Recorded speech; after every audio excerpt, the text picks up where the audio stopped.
এইদিকে এই দেখো, এইখানেই পড়তে পারবে, এই সামনেটা।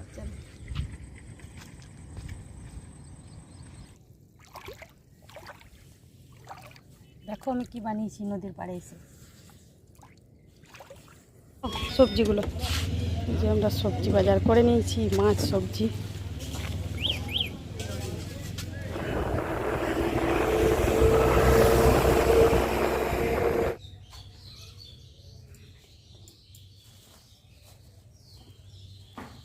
সবজিটা নিয়ে নিচ্ছি। নমস্কার বন্ধুরা, সবাই কেমন আছো? আশা করছি সবাই খুব ভালো আছো, আমরাও ভালো আছি। সবাইকে গুড মর্নিং জানিয়ে আমি আমার ভিডিও শুরু করছি। এখন ঘড়িতে বাজে সকাল 7টা, আর আমরা দুজনে বেরিয়ে পড়েছি। তো দেখো আমরা কোথায় যাচ্ছি, কী কারণে যাচ্ছি পুরোটাই তোমরা জানতে পারবে। তার জন্য এই ভিডিওটি পুরোটা দেখার অনুরোধ রইল সকলের কাছে। তো সকাল সকাল ছেলেকে আগে স্কুলে নামিয়ে তারপর আমরা দুজনে এই যে বেরিয়ে পড়েছি একটু। আর তার আগে ভোর ভোর উঠে দুজন মিলে হাতাহাতি করে আর কি দুজনে একসাথে কাজগুলো বাড়ির গুটিয়ে নিয়েছি, দিয়ে বেরিয়ে পড়েছি। আর যেতে যেতে এই জায়গাটা বলে দিই, এটা হচ্ছে শিবপুর। যারা আমাদের এই লোকালে থাকো তারা নিশ্চয়ই জানবে শিবপুর জায়গাটা। আর শিবপুর যাচ্ছি, শিবপুরের ওপর দিয়ে যাচ্ছি মানে সবাই বুঝতেই পারছো আশা করি কোথায় যাচ্ছি। তো এই যে আমরা কিন্তু আমাদের গন্তব্যের খুব কাছে চলে এসেছি, আর মাত্র 2 মিনিট হয়তো লাগবে রাস্তা। তো চলো ওখানে গিয়েই না হয় বলা যাক যে আমরা কোথায় এসেছি। আর এই দেখো, এই যে কাশফুল ফোটে, এই গাছগুলোকে এরা কেটে কেটে মিলে রেখেছে, রোদ দিয়ে দিয়েছে, মনে হয় কিছু বানাবে। যাই হোক, পুরো মাঠ জুড়ে এগুলো মেলা আছে। এই দেখো আমরা চলে এসেছি, হ্যাঁ আমরা এসেছি অজয় নদীতে। এটা হচ্ছে অজয় নদীর জয়দেবের ঘাটের দিকটা। তো আশা করি সবাই জানো জয়দেবের দিকটা, যারা এই দিকে লোকালে থাকো আমাদের, তো তারা নিশ্চয়ই জানবে জয়দেবটা। আর জয়দেব নাম শুনলে আশা করি সবাই জানবে, কারণ জয়দেবের মেলা, পৌষ মেলার জয়দেব মেলা হচ্ছে বিখ্যাত একটি মেলা। তো এই জয়দেবের ঘাটে এসেছি, এটার কারণ আছে, আমরা দুজনে একটু স্নান করতে এসেছি। কারণ আমরা আমাদের বাবাকে হারিয়েছি, মানে আমার বাবা আজ 1 বছর হয়ে গেল। তো এই 1 বছর আমরা কোথাও মন্দির বা কোনো পুজো পার্বণ কিছুই করতে পারিনি। তো বললাম চলো জয়দেবে একটু স্নান করে আসি, তারপর না হয় পুজো পার্বণ করা যাবে। সেই কারণেই চলে এসেছি জয়দেবে। আর ছেলেকে নিয়ে আসলাম না, কী জন্যে জানো? কারণ ওকে নিয়ে এলে স্কুলটাও তো কামাই হবে, আর এখানে এসে ও যা করবে, তো আমার মনে হয় এইসব ভিডিও দেখে বা ছবি টবি দেখে ও আসতে চাইবেই। আর দেখো এই জায়গাটা জাস্ট দেখো কতটা অপূর্ব সুন্দর। আমার তো এখান থেকে যেতেই ইচ্ছে করছে না, মনে হচ্ছে এখানেই বসে আমি থেকে যাই। কি ভালো লাগছে দেখো, জলটা কি পরিষ্কার, জলের নিচের তলার মাটিটা পর্যন্ত দেখা যাচ্ছে, এত সুন্দর লাগছে। আর জলও আছে, অনেক জল আছে এখন। হ্যাঁ বর্ষাকাল, জল তো থাকবেই। আর এই জায়গাটায় দেখো কত গভীর জল আছে, এটা দেখেই বোঝা যাচ্ছে। তো ও একটু পাড়ের ওপর থেকেই তুলেছিল ভিডিওটা, দেখো কত জল। আর এখানটাতে আমরা কিন্তু স্নান করব।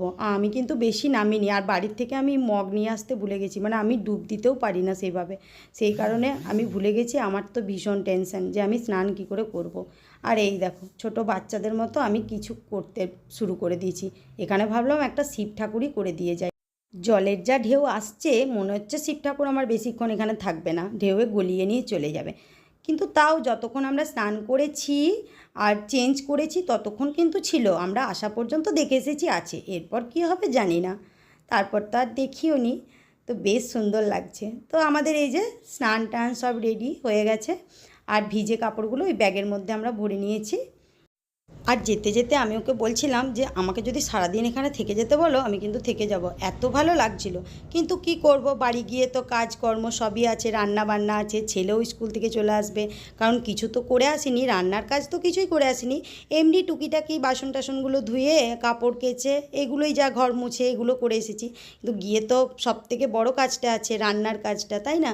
তো সেটা তো বাড়ি গিয়ে করতে হবে। আর নিজেদেরও বেশ খিদে পেয়ে গেছে, কিছু তো বাড়ি থেকে খেয়েও আসিনি, শুধু সকালবেলা একটু চা খেয়ে এসেছি। আর এখন তো খেতেও পারবো না, কারণ বাড়ি গিয়ে বাড়ির ঠাকুরকে একটু পুজো করব, বাড়ির ঠাকুরের পুজো দেব, তারপর তো খাবো। তারপর স্নান করেছি, আর যেতে যেতে ভাবলাম একটু দাঁড়াবো মাঝ রাস্তায় কোথাও। তো কোথায় দাঁড়াবো তোমাদেরকে চলো দেখাবো। আর চলো আমাদের এই যে বন্ধুকে আমরা সাথে নিয়েই যাই, কারণ ওকে নিচে নামাতে পারিনি, এত ওই দিকটা পাথর ছিল, রাস্তাটাও খারাপ ছিল, ওই জন্য ওকে ওপরেই রেখে দিয়ে এসেছিলাম।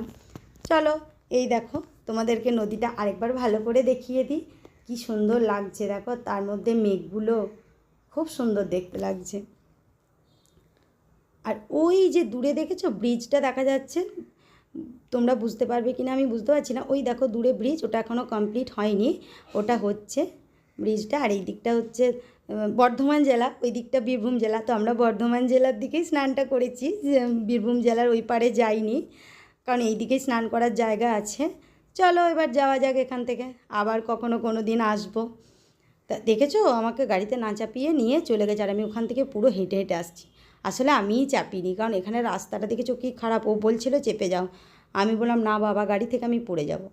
তো ওই দেখো গাড়ি নিয়ে ওই ওপরে দাঁড়িয়ে আছে, আমি হেঁটে হেঁটে যাচ্ছি। এইটুকু হাঁটতে কী কষ্ট হচ্ছে, কারণ প্রচণ্ড রোদ দিয়েছে। দেখেছো মেঘের অবস্থা কি সুন্দর, নীল আকাশ একদম, শরতের মেঘ, মাঝে মাঝে একটু একটু মেঘ আছে। তো চলো এবার চেপে যাওয়া যাক। আর এই যে মাঝখানে এখানটায় না বেশ ফাঁকা রাস্তাটা, তখন বললো চলো তুমি একটু গাড়িটা চালাও। বেশ কয়েকদিন গাড়িটা চালানো হয়নি, আমি বেশ কিছুদিন হয়ে গেল গাড়িটা চালাইনি। এই কারণে আমিও ভাবলাম সামনে একটা হাট আছে, তো ওইটুকু আমি চালিয়ে নিয়ে যাব, বাকি ওই হাটের কাছে গিয়ে আমি ওকে দিয়ে দেবো, কারণ ওখানে প্রচণ্ড ভিড়, বাজারের মতো বসে সবজি টবজি। তো ভাবছি ওখান থেকে কিছু সবজি আর মাছ নিয়ে নেবো, কারণ মাছ নেই বাড়িতে। আবার বাড়ি গিয়ে ওকে আবার বাজারের দিকে যেতে হবে, তার জন্য ভালো এখান থেকে একটু মাছ আর সবজিটা কিনে নেবো। তো চলো যাওয়া যাক। আর সাইডে দেখেছো কি সুন্দর কাশফুলের বন, ধান মাঠ, সবজিগুলো ভালো লাগছে দেখতে। এই যে আমরা সবজি বাজার করে নিয়েছি, মাছ সবজি। এটা ভরো ওখানে না, ওখানে বাইরে বের করো বলো, আর এইগুলোকে ভেতরে ভরে নাও।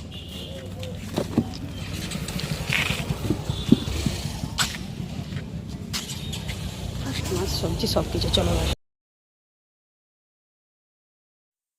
আর তারপর যেতে যেতে মাঝখানে এই দেখো এখানটায় আমরা আটকে পড়েছি। এখানে জায়গাটা এত ভালো লাগলো, আমি যার জন্য ওকে বললাম সাইডে গাড়িটা দাঁড় করিয়ে চলো একটু নেমে একটু ভিডিও, একটু আধটু রিলস ভিডিও বানিয়ে নিয়েছি। আসলে ছেলেকে নিয়ে আসেনি তাই এখানে নামলাম, নইলে এখানে নামা যেত না। দুই দিকে ধান মাঠ, কাদা আছে, মাঝখানে ওই সরু রাস্তা। আর আমি এখানে একটা গুগুলি দেখতে পেয়েছি ছোট্ট। এখন দেখবে ধান মাঠে ছোটো ছোটো মাছ, গুগুলি এগুলো দেখতেই পাওয়া যায় না, কিন্তু আগে কিন্তু এগুলো ধান মাঠে প্রচুর থাকতো। কারণ এখন এত কীটনাশক ইউজ করছে, তারপর আরও অনেক কিছু ওষুধ দিচ্ছে, যার জন্য এই ছোটো ছোটো মাছ টাছ এগুলো সব নির্মূল হয়ে যাচ্ছে। তো সেই কারণে একটু আধটু দেখতে পেয়েছি, এতেই আমার প্রচণ্ড আনন্দ লাগছে। তখন আমরা দেশের বাড়িতে, মামা বাড়িতে গিয়ে ধান মাঠে দেখতে পেতাম, ওই জন্য ওই অভিজ্ঞতা থেকেই বলছি। আমাদের ছেলেরা তো সেটাও জানবে না, কারণ ওরা তো জানেই না, গ্রামের ছেলে হলেও ওরা এত কিছু বোঝেও না, জানেও না। তো চলো এবার বাড়ির দিকে রওনা দেওয়া যাক। বাড়ি গিয়ে আবার অনেক কয়েকটা কাজ আছে। আর এই দেখো বাড়িও চলে এসেছি, মাঝখানে কিন্তু ভিডিও আর করিনি। আর এরপর 9টা বেজে গেছে, এরপর রান্না চাপাবো, রান্না করব। ছেলে তো চলে আসবে, এসে তো খাবার চাই ওর, আর আমাদেরও কিছু খেতে হবে, কারণ কিচ্ছু খাইনি, 9টা বেজে গেছে। তো চলো ভিডিওটা তাহলে আজকের মতো এখানেই শেষ করছি। যদি ভিডিওটি ভালো লেগে থাকে লাইক কমেন্ট শেয়ার করে আমার পাশে থেকো সবাই একটু। আর দেখা হচ্ছে খুব তাড়াতাড়ি, চলো নতুন কোনো ভিডিওতে। ততক্ষণের জন্য সবাই খুব ভালো থেকো।